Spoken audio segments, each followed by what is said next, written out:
Constipation यानी कब्ज हाजमे की एक बीमारी का नाम है जिसमें आंतों की हरकत कम हो जाती है और स्टूल पास करने में मुश्किल होती है। दुनिया भर में इससे लाखों लोग मुतासिर होते हैं। कॉन्स्टिपेशन की तकलीफ तब होती है जब आंतों से फाजिल मादों के निकलने का कुदरती निजाम मुतासिर हो जाता है। फीसेस इंटेस्टाइन से निकलने के बजाय कोलन में जमा होकर ड्राई और सख्त हो जाती है। इसे निकालना मुश्किल हो जाता है और तकलीफ का बाइस बनता है, जिसके नतीजे में 3 बार से भी कम हाजत महसूस होती है। आपको फुलनेस का एहसास होता है और टॉयलेट यूज करने के बावजूद इत्मीनान नहीं होता। कॉन्स्टिपेशन 2 तरह की होती है, आर्जी और दायमी। आर्जी कब्ज वक्ती होती है और खुराक में तब्दीली या पानी के इस्तेमाल से ठीक हो जाती है, लेकिन दायमी कब्ज एक मुसलसल जारी रहने वाली तकलीफ है जो सेहत पर बहुत बुरा असर डालती है। दायमी कब्ज की बहुत सी वजूहात हो सकती हैं, जैसे कि ग़िज़ाई आदात, सुस्त तर्ज जिंदगी, बाज अद्वियात का इस्तेमाल, कमजोरी और ज़हनी तनाव। अच्छी खबर यह है कि कुदरत ने हमें मुख्तलिफ तरीके फराहम किए हैं जिनसे हम अद्वियात या केमिकल्स का सहारा लिए बगैर कॉन्स्टिपेशन से छुटकारा हासिल कर सकते हैं।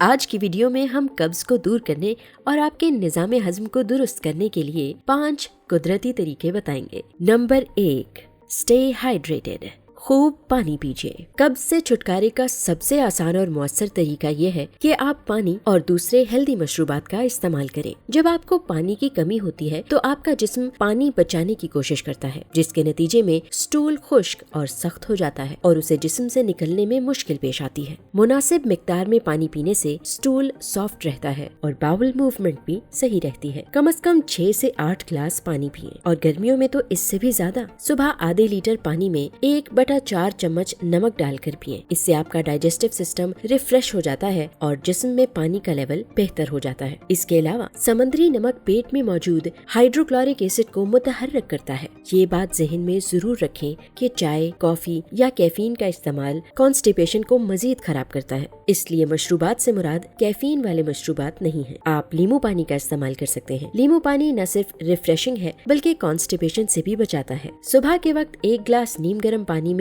आधा लीमू निचोड़ें और पी लें। ये न सिर्फ आपको हाइड्रेटेड रखेगा बल्कि चमकती दमकती स्किन के लिए भी बहुत मुफीद है। Number 2, prune powder. खुश्क आलू बुखारा कब्ज का कुदरती इलाज है। ये हाजमे की तकलीफ को दूर करता है और आसान और लजीज तरीके से कॉन्स्टिपेशन से निजात देता है। खुश्क आलू बुखारे और खुश्क आलूचे में जुलाब की खुसूसियत के अलावा हाई फाइबर होता है जो बाउल मूवमेंट को रेगुलेट करता है। प्रून पाउडर में जो मुअस्सर और अहम अज्जा होते हैं वो है फाइबर और सॉर्बिटॉल। यही चीज इसको बेहतरीन इंतखाब बनाती है। प्रून में मौजूद फाइबर स्टूल को सॉफ्ट करते हैं, उसमें बल्क पैदा करते हैं और डाइजेस्टिव ट्रैक्ट से निकलने में मदद करते हैं। प्रून में जो सॉर्बिटॉल है ये जुलाब कराता है और पानी को इंटेस्टाइन की तरफ खींचता है, जिससे स्टूल सॉफ्ट रहता है और कॉन्स्टिपेशन नहीं होती। आप थोड़ा सा दही लेकर उसमें अपना फेवरेट फ्रूट प्रून पाउडर और शहद डालकर मजेदार सी रेमेडी तैयार कर सकते हैं, या फिर अपने मॉर्निंग सीरियल में थोड़ा सा प्रून पाउडर डालें ताकि कुछ एक्स्ट्रा फाइबर बूस्ट मिले। आप गर्म पानी में थोड़ा सा प्रून पाउडर डालकर चाय भी बना सकते हैं जो आपको कॉन्स्टिपेशन से निजात दिलाएगी। नंबर 3,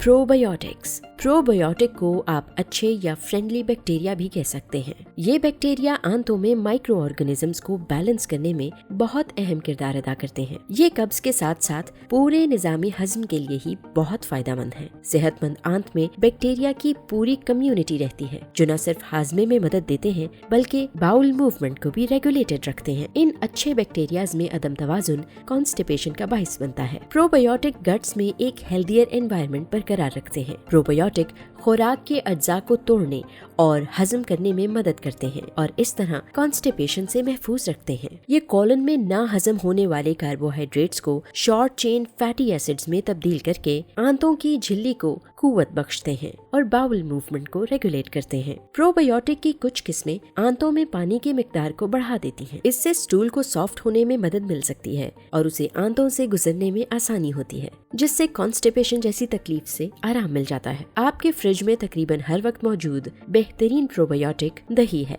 रूटीन के साथ दही का रोजाना इस्तेमाल आपके स्टमक में प्रोबायोटिक्स के बैलेंस को इम्प्रूव करता है। दही से दोस्ती कीजिए। नंबर 4, हर्ब्स या जड़ी बूटियाँ। जड़ी बूटियां सदियों से ट्रेडिशनल मेडिसिन सिस्टम के तौर पर कॉन्स्टिपेशन से निजात और हेल्दी डाइजेशन के लिए इस्तेमाल होती रही हैं। बहुत सी जड़ी बूटियों में ऐसे कुदरती अज्जा पाए जाते हैं जिससे उनमें लेग्जेटिव इफेक्ट पैदा हो जाता है, यानी स्टूल को नरम करने का इफेक्ट। इससे न सिर्फ स्टूल सॉफ्ट होता है बल्कि आंतों की मूवमेंट भी रेगुलेट होती है। सीना प्लांट के पत्ते से सीना हर्ब्स हासिल किया जाता है। ये लेग्जेटिव प्रॉपर्टीज का हामिल होता है। इसे बतौर चाय या सप्लीमेंट के इस्तेमाल किया जा सकता है, लेकिन इसको सिर्फ वक्ती तौर पर ही इस्तेमाल करना चाहिए। अदरक एक और आम जड़ी बूटी जो हमारी रोजमर्रा डाइट का हिस्सा है। इसमें एंटी इन्फ्लेमेटरी प्रॉपर्टीज होती हैं और ये डाइजेस्टिव सिस्टम यानी निजाम हजम को सुकून देता है। ये आंतों के मसल्स को रिलैक्स करता है, जिससे हाजमा बेहतर होता है और कॉन्स्टिपेशन से निजात मिल जाती है। आप अदरक के ताज़ा टुकड़े को गर्म पानी में डालकर अदरक वाली चाय बना सकते हैं। नंबर 5, अलसी के बीज यानी फ्लैक्स सीड। अलसी के बीज ग़िज़ाइयत का भरपूर जरिया है। इसमें सॉल्युबल और इनसॉल्युबल फाइबर दोनों शामिल हैं। ये डाइटरी फाइबर्स कॉन्स्टिपेशन से निजात और बाउल मूवमेंट को रेगुलेट करने के लिए अशद जरूरी हैं। जो सॉल्युबल फाइबर होते हैं वो पानी के साथ मिलकर जेली लाइक सब्सटेंस बनाते हैं जो स्टूल को सॉफ्ट रखता है और खारिज करने में आसानी पैदा करता है। फ्लैक्स सीड्स में से म्यूसिलेज निकलते हैं। ये पानी के साथ मिलकर नेचुरल सॉफ्टनर बन जाता है। इससे कब्ज से रिलेटेड स्ट्रेन में रिलीफ मिलता है और बाउल मूवमेंट में आसानी पैदा होती है। फ्लैक्स सीड में लिग्नन्स नाम की एक चीज भी मौजूद होती है जो एंटीऑक्सीडेंट प्रॉपर्टीज की हामिल होती है। अलसी के बीजों को कॉन्स्टिपेशन दूर करने के लिए ऐसे इस्तेमाल कर सकते हैं। 1 टेबलस्पून फ्लैक्स सीड्स को 1 ग्लास पानी में या दही या स्मूदी में मिला लें। फिर इस मिक्सचर को सेट होने के लिए कुछ मिनट के लिए रख दें ताकि फ्लैक्स सीड्स सारा पानी एब्जॉर्ब कर लें और जेली की तरह बन जाएं। इसके बाद उस पानी, स्मूदी या दही को इस्तेमाल कर लें और फिर देखें कमाल। अगर आपको अलसी के बीजों के मजीद हैरतनाक फवाइद जानने हैं तो हमारी ये वीडियो देखें जिसका उन्वान है जब आप अलसी के बीज रोजाना इस्तेमाल करते हैं तो क्या होता है।